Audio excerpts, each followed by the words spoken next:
hiệu bái hào bao kia chị bài hay hào bao kia chỉnh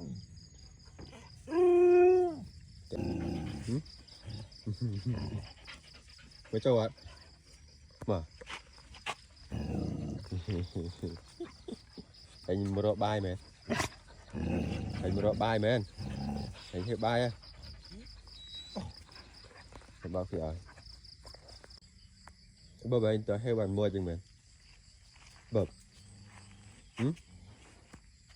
bài bóng thức ăn mà rồi nhìn ấy xí thì xí sai cho ai sọt bài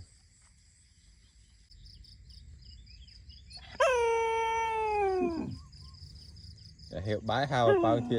chị bài hay hào bao kia chỉnh chả trên nấu anh mò bia heo nộp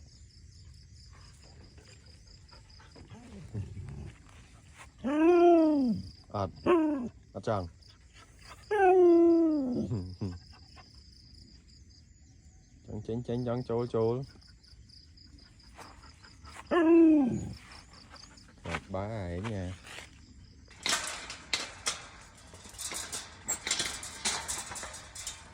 biển á bằng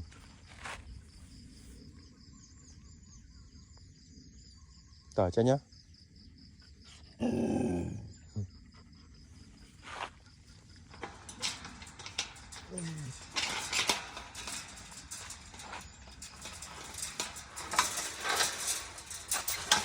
lứa này